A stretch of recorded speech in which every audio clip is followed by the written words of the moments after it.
Okay, so this is going to be the first three chapters of Alice, and as I explained in the introductory video, it's going to be told, and you'll see as we go through it, that I'm actually telling the story of Alice. And what I've done is I've gone and I've looked for illustrations that people don't usually see. I know here in the U.S., the video, or I'm sorry, the book that I'm used to seeing with Alice is the Lewis Carroll with Alice with just the long blonde hair, and then there's the typical pictures that we see. So I wanted to do something different after I'd looked to see how other people had done their Alice journals. So make sure I'm staying inside my tape here. Okay. I'm sorry, folks, I'm an amateur, but I think if you stick with me, I think you'll find it worthwhile. So this is the beginning. As you can see over here, the lady that made the journal for me, Laura, she had put this pocket in it, and then I added in a couple of pieces that I got. This is from the Alice Stamperia collection. And then she had also made the first page to have this flip out. And we'll see if I can big it up. I don't know if you can see it or not. This is from the jewelry section at Hobby Lobby. It says Wonderland in the middle, and then it has some like a rabbit, Mad Hatter's hat, a couple of teacups on it. And then this is a piece of chipboard that I put some glittery embossing powder on it just to give it some bling. She had made this lace pattern in the paper. I ran this section of ribbon here. And then lay it down. If you hear me stop talking once in a while, it's either because I need to take a drink of water or I'm trying to make sure I'm staying within my boundaries. So as you can see it open here, there's a little flap. And this is just a little place, just a little notebook to write stuff on. And then on here, a couple of chipboard pieces. I believe they came from Stamperia also, the Cheshire Cat, the White Rabbit, and then here, just a piece of lace that I put on with some pink glittery twisted yarn. And then this Time to Dream, which again, you'll have remembered from seeing on the back of this, that shows up quite a bit through the Stamperia collection, which goes along with the whole theme of what Alice in Wonderland is about. So before we get into the actual story, this is just kind of the introductory page. On this side, I made a pocket. You can see the elements that I added here. I made this little pocket, and then just this little card, a couple of chipboard pieces, a little bit of lace here. And then this is a copy of a vintage where they were going to have the Alice in Wonderland play for children. It says here London, 1886, it looks like, price 1 shilling. So this would have been the cover on a flyer that would have been handed out to go watch a children's play. So this is where we start getting into the story, and I'm going to hold it up so I can turn the pages, and it looks like I'm in screen. Okay, so I found this chipboard, and I embossed it. It says every adventure begins with a first, or requires a first step, but we know with Alice, her adventure required to fall down a big hole. But I thought it was nice, so I went ahead and put it there. So this is what I meant about when I was talking in the introduction about how I took out certain sections of text and put them in. And you'll see this throughout the two volumes. It just kind of helps the story transition, especially if you're somebody like my husband that's never read it. So we're going to start, and you're going to be listening as though you've never heard Alice, or it's been quite a while and you'd like to be reminded of the story. And then you're also going to see some illustrations that you may not have seen before. Alice was beginning to get very tired of sitting by her sister on the bank and of having nothing to do. Once or twice she had peeped into the book her sister was reading, but it had no pictures or conversations in it. And what is the use of a book, thought Alice, without pictures or conversations? So she was considering in her own mind as well as she could, for the hot day made her feel very sleepy and stupid, whether the pleasures of making a daisy chain would be worth the trouble of getting up and picking the daisies, when suddenly a white rabbit with pink eyes ran close by to her. So this is the first illustration that I got, and I'll show you these in a minute. And I'm going to bring it up so you can see it. You can see that it's not very well in focus. I don't remember where I got it, but I do remember that I couldn't take it much bigger than that because the resolution on it is really pretty poor. But the one thing that I liked about it, it was the fact that I'd never seen the rabbit portrayed with a button or with a flower in his lapel before. And it just kind of caught the whole thing of her being surprised at seeing the rabbit. And then here's another one. This was sold, or this was downloaded at this size, so there was no making it larger without losing resolution, but it's another person's way of illustrating what they thought it would be like for Alice to see the rabbit and chase the rabbit. And then these are just a couple of cards that I made to go in this section here, and this is just a little pocket that I made.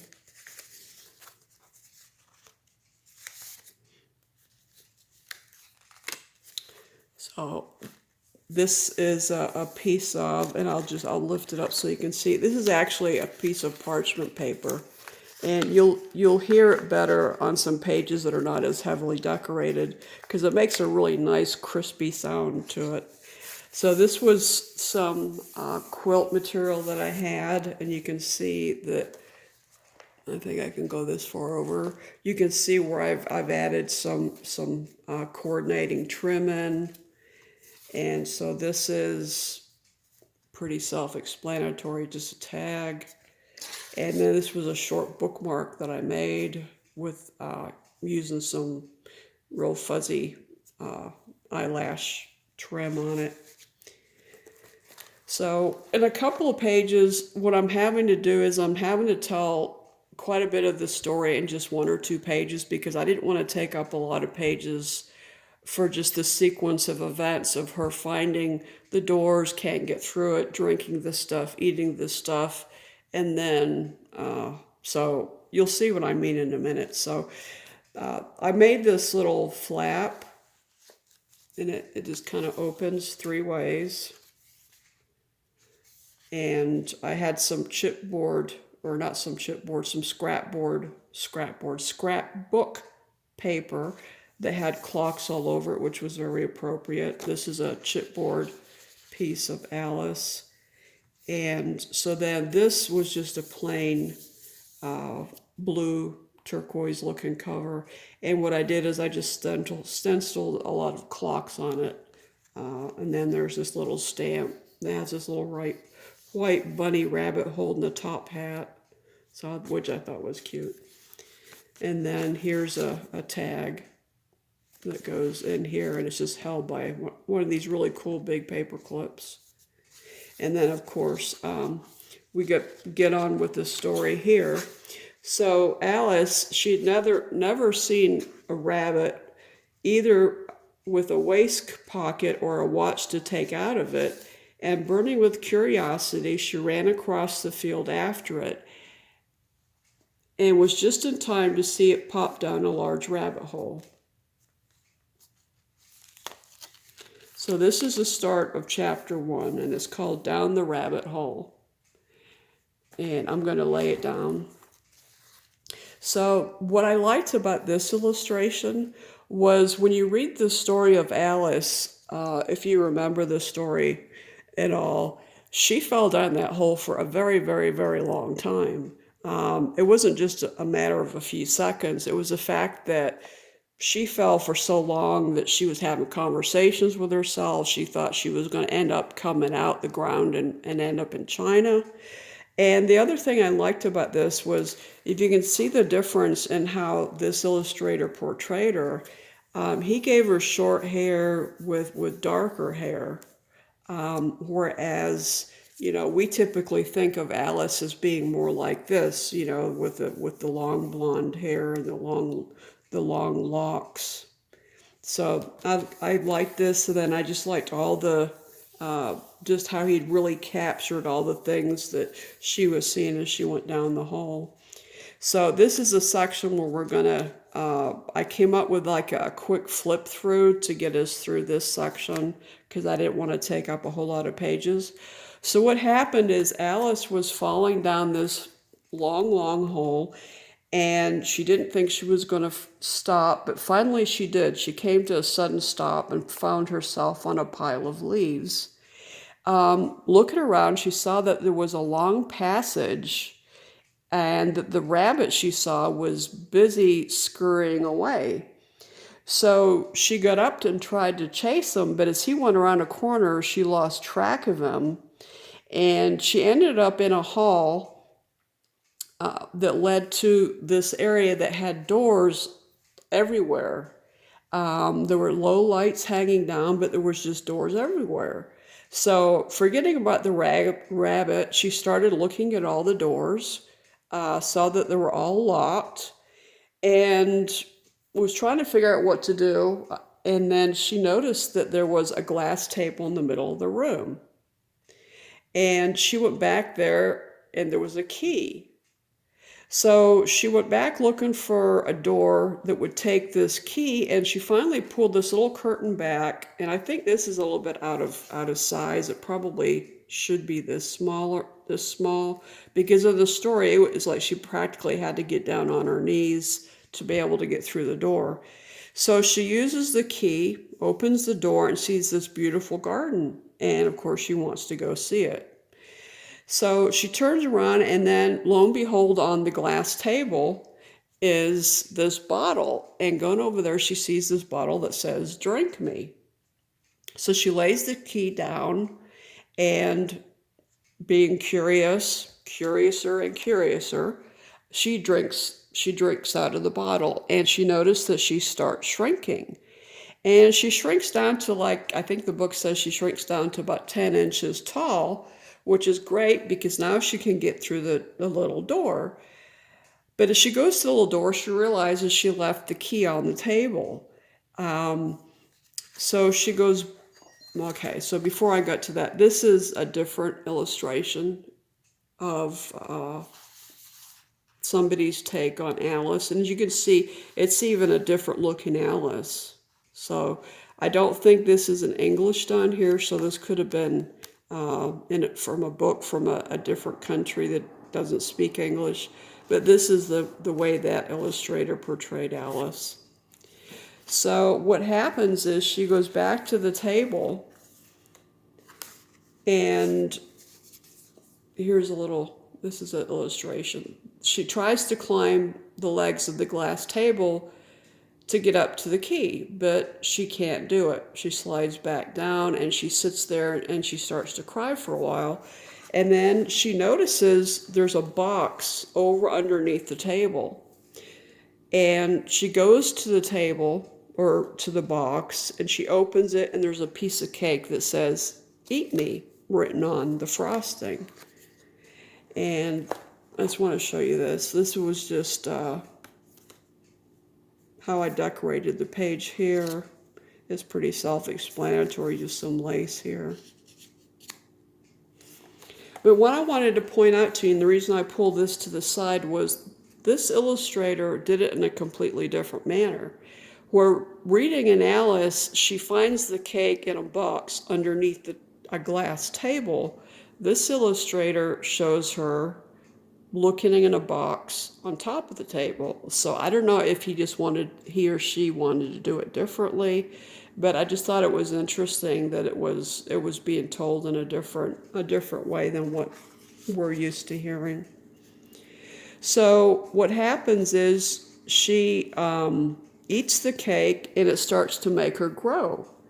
But unfortunately, it starts to make her grow too tall, and she ends up being 9 feet high. So the option of going through the little door is gone because now she's really, really tall. And you may remember this is a typical illustration out of Alice, that she's so tall she feels like she's opened up to as tall as a telescope.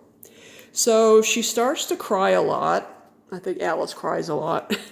And what she starts creating, I don't know if you can see it down here at the bottom of this one, she starts creating this, and it's what the next chapter is called, this pool of tears. But you can see down here, and we'll come back to this picture in a minute, because I want to stay in line with how the story goes. But she starts crying and she starts making this pool. And she starts hearing some feet coming towards her, and she looks, and here's a cutout I did. It's the rabbit coming back, but as you can see, he's dressed up. He's got a pair of gloves, and he's got this fan. This is just more quilt material, and then a couple of cards. So this is him coming back. She's 9 feet tall, and as the words say, she felt so desperate that she was ready to ask help of anyone. So when the rabbit came near her, she began in a low, timid voice, "If you please, sir." The rabbit, startled violently, dropped the white kid gloves and the fan and scurried away into the darkness as hard as he could go. So you could see that he's dropping the gloves and the fan. So the fan plays a part of it. And then this is just an alder paper clip that I put on because I liked it. I think these alder paper clips are pretty neat. So what happens is she picks up the fan and she notices that she starts to shrink. So she holds on to the fan as long as she needs to in order to shrink down to the size she wanted to be. And she drops the fan. This is a picture of the rabbit scurrying away when she was really big. So she drops the fan when she's the size she wants to be. And instead of being able to head to the door, what happens is she falls and slides into her own pool of tears, which is chapter 2. So she's in this pool of tears, and she realizes she's not alone, that there's a mouse in there with her. And here's a different illustration you may not have seen before. So she's in this pool of tears with this mouse, and they start having a little conversation, and seeing the mouse, it reminds her of her cat Dinah that is back home. So she starts to talk to Dinah, and of course what mouse wants to hear about a cat. So he starts to swim off and to get away from her, and he's saying, and then he tells her, you need to come to the shore to get out of this pool. So what happens next is really strange, and I'm going to flip back and forth here in a minute so I can show you the illustrations. But what happens is somehow she ends up in this pool of tears, because remember, this is a crazy dream. So when you're in a crazy dream, you can make it go however you want it to go. So it ends up, she's in this pool of tears, and I'll bring it up for you to see it, with quite a few more different animals. There's a crab, there's going to be a dodo bird, there's going to be a canary, there's going to be several other animals. And so they're all heading to the shore, okay? And so that will lead us into what the next chapter is going to be. But I just want to go back and show you a couple things that we flipped through, or we went past. This was just another alder clip. This was just a little pocket I made, and then just put a couple little doodads in it. I'm knowing from timing this before that if I spend too much time on the doodads, that the video is going to stop. And I'm keeping my patience. This is just another page that I decorated with just the glitter pen, and then the phrase "curiouser and curiouser." And then this is the center of the signature. It's pretty self-explanatory. I made a little tuck over here, made a little tag, and put some eyelash yarn in it. So this is leading us into chapter 2. So they get to the edge of the pool of tears, and they start discussing amongst themselves, how on earth are we going to get dried off? And the dodo keeps trying to say something, but they keep ignoring her. When finally, in a frustrated voice, they evidently said, "Okay, what are you trying to say?" She says, "What I was going to say," said the dodo in an offended tone, "was that the best thing to get us dry would be a caucus race." And I'm going to flip over here. We'll come back to this in a minute. "What is a caucus race?" said Alice. "Why," said the dodo, the best way to explain it is to do it." And we'll flip back and forth here because I want to show you this. This is another illustration. This was a different person's take on them standing around, and you can see the dodo bird getting frustrated and saying, "Look, I've got the answer, listen to me." So we're going to go back here. And so, of course, the dodo said the best way to explain it is just to do it. So in here, you're going to find out what a caucus race is if you don't know. This is just a card that I put in here, a card that shows the dodo. This is another illustrator's take on them standing around trying to discuss how to get dry. This one, at first I wasn't going to put it in because it just kind of looks really crazy, like it's a distorted, it just didn't copy out right. But this is the actual way that the artist drew it, because a caucus race is really nothing more than everybody running around like crazy to get dried off. And so I thought this really captured it really well. The only thing that I thought was rather odd was that the white rabbit was in it, because he's not in this part of the story, but I guess an illustrator can take license and draw things however they want to. So a caucus race is really just running around like crazy until you're dry. Let me get this put back here. And then this is just some onion skin I wanted to put in just because I like the texture. Okay. So what happens is at the end of the caucus race, everybody running around getting dry, it turns out that everybody's to get a prize. So for some reason, everybody looks to Alice. And Alice says, "Well, I don't have any prizes." And the dodo says, "Well, what's in your pockets?" So she looks in her pockets, and she has this little tin in her pocket. And inside it, I'm still not sure if it was like little candies or little cough drops or whatever, but she had enough to give everybody one of them. And so then everybody got a prize. But the dodo noticed that she didn't get anything. And it was like, "So where's your prize, Alice?" So Alice is looking through her pockets and comes across a thimble. So that's where this comes in. This is just another card out of the playing deck. And so what I did is I found this little thimble, and then in the glitter, I don't know if you can see it in a glittery pen, I wrote just the word prize. So the Alice gets the prize. This is just a tiny little book. I just thought it was really cute. And so I just used one of those cute little paper clips, little baby paper clip that just decided to go off somewhere. Here it is. So I'm going to put that here. And then this was another illustrator's version.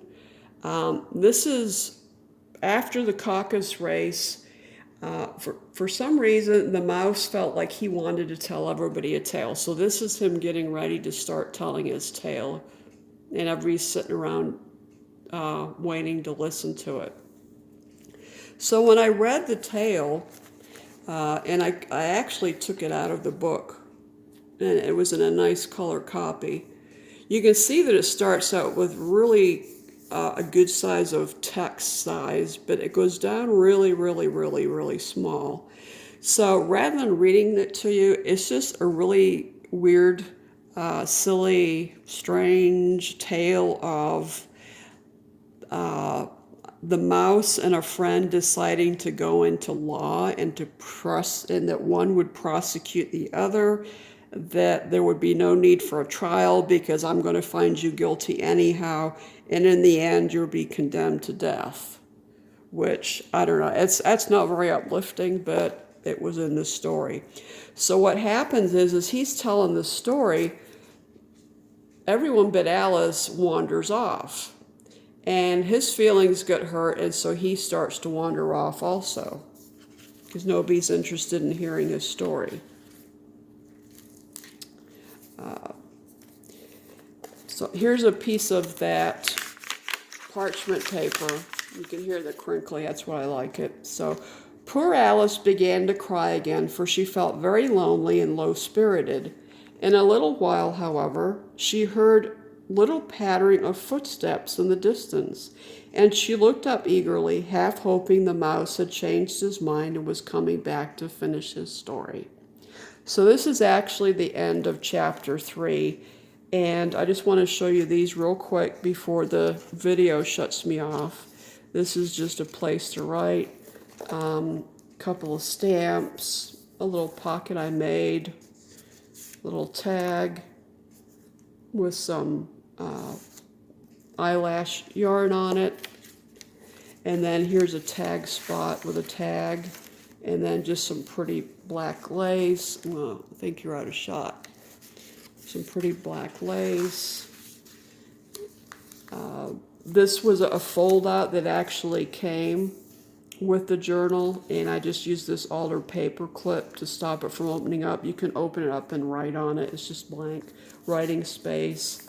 A little piece of material that I made a pocket, and then over here is this pocket you can pull out, and it has a couple of bookmarks. I'm just going to show you this for a minute so you can see it.